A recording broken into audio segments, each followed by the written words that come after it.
Salut à tous, bienvenue dans cette nouvelle vidéo. Aujourd'hui on va parler du combat qui va nous intéresser très certainement le plus dans l'année 2023. Ça va être le combat de Ciryl Gane contre Jon Jones. Avant d'aller plus loin, comme d'habitude, n'hésite pas à liker, à t'abonner, à partager, à commenter. Ça nous aiderait beaucoup pour le référencement, ça nous donnerait beaucoup de force. N'oublie pas aussi que nous sommes présents sur les différents réseaux sociaux qui sont affichés dans la description. Donc si jamais t'es intéressé, va voir et suis-nous. Voilà, ça vient de tomber il y a quelques heures, c'est une nouvelle qu'on a eu il y a quelques heures là au moment où je tourne cette vidéo. L'annonce du combat de Jones contre Ciryl Gane pour la ceinture des poids lourds carrément, puisque apparemment Francis Ngannou n'a pas donné de suite pour son contrat, et donc l'UFC l'a gentiment dirigé vers la porte de sortie, et l'a destitué de son titre, voilà. Donc on aura un combat Jones contre Gane le 5 mars prochain, le dimanche 5 mars à Las Vegas, donc ça va être aux heures encore une fois américaines, hein.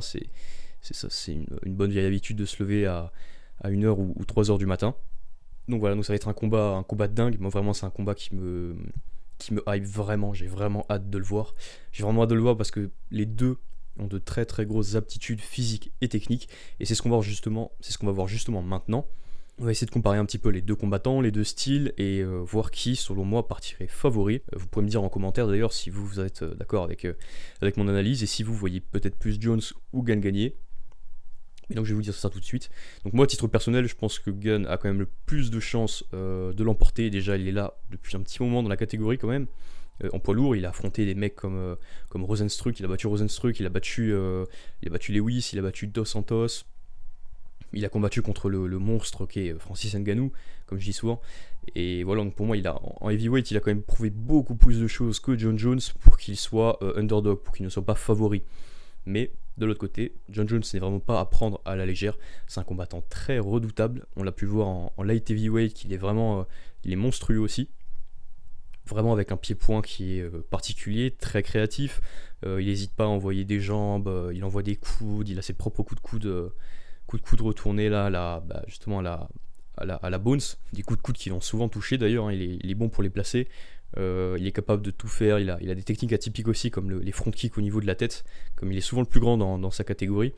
Et je crois que c'est celui aussi qui a la plus grande allonge de tout l'UFC. Donc ce sera intéressant de le voir contre Ciryl Gane et voir s'il arrive à imposer son striking. Ou même peut-être le voir lutter, qui sait, puisqu'on a vu contre Daniel Cormier encore une fois que Jones a de très très bonnes aptitudes pour lutter, même avec les meilleurs, puisque Daniel Cormier fait partie des meilleurs lutteurs de tout l'UFC, de tous les temps.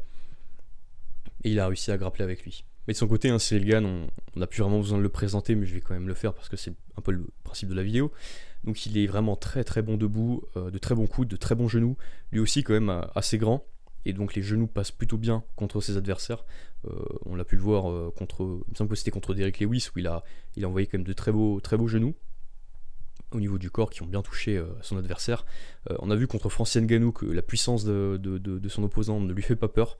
En pied-point, pour le coup, il a vraiment dominé Francis Ngannou, et c'est qu'après, une fois qu'il a été amené au sol, qui s'est fait contrôler, qui s'est fait dominer par du contrôle.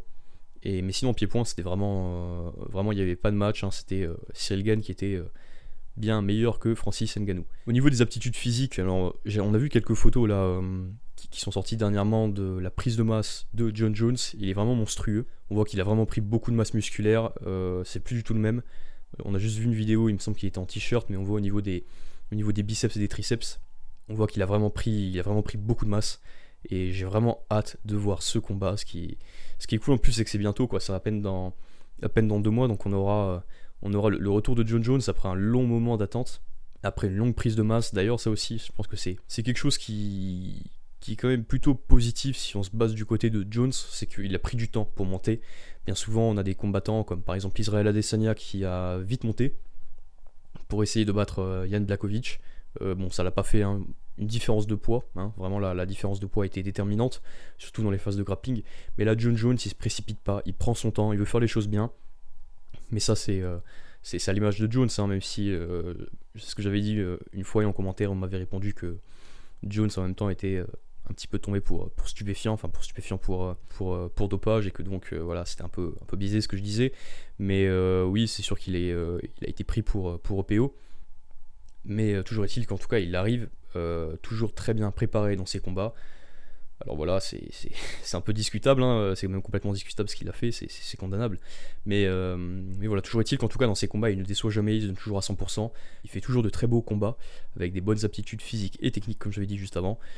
Et donc voilà, j'espère que ce sera la même chose en ce dimanche 5 mars. J'espère que Jones et Cyril Gane arriveront à affûter, même si je n'ai pas de doute. Ce qui peut jouer donc, à mon avis, en la faveur de Cyril Gane, c'est ses déplacements qui sont vraiment très bons, excellents. Comme j'avais pu le dire dans le short justement qui était dédié à ce potentiel combat à l'heure où j'avais fait le short. Aujourd'hui, le combat est sûr. Donc pareil, je vous invite à aller voir sur YouTube, ou vous pouvez aussi aller voir sur Instagram le réel qu'on a fait à cette occasion. Mais voilà, donc les déplacements de Cyril Gane, à mon avis, vont être la clé, avec un très bon jeu de jambes, mais en tout cas pour les kicks.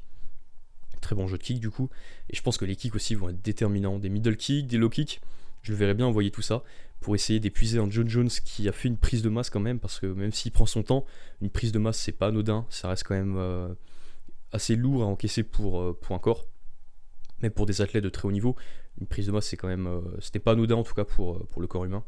Donc voilà, donc j'espère que Cyril Gane arrivera avec toutes les armes qu'il faut pour battre Jon Jones. Et de son côté, Jon Jones, ce qui est possible, c'est qu'il tente un game plan un petit peu on va dire entre guillemets en dirty boxing, ce qu'on appelle le dirty boxing. Donc c'est essayer de se rapprocher de l'adversaire, essayer de clincher, d'installer un faux rythme, de casser le rythme de l'adversaire et d'essayer d'envoyer des coups assez proches en position de soit en phase de clinch, soit la distance qui est juste avant la phase de clinch, donc en distance très près. Il est possible que Jon Jones essaie de rentrer là-dedans, essaie de mélanger avec de la lutte pour essayer d'amener Cyril au sol, mais Cyril Gane, après son combat contre Francis Ngannou, il s'est très très bien préparé contre les amener au sol justement. À mon avis, il a une bonne défense de takedown maintenant. Justement, encore une fois, on pourra voir le 5 mars si jamais tout ceci est confirmé, si jamais Jones arrive avec un game plan basé un petit peu sur le grappling. Et si c'est le cas, est-ce que Cyril Gane arrivera à l'en empêcher? Voilà, donc c'est très intéressant. Pour moi, vraiment, c'est en tout cas en 2023, c'est l'opposition qui m'intéresse le plus. On aura peut-être enfin Cyril Gane champion, enfin un Français champion à l'UFC, ce serait vraiment dingue.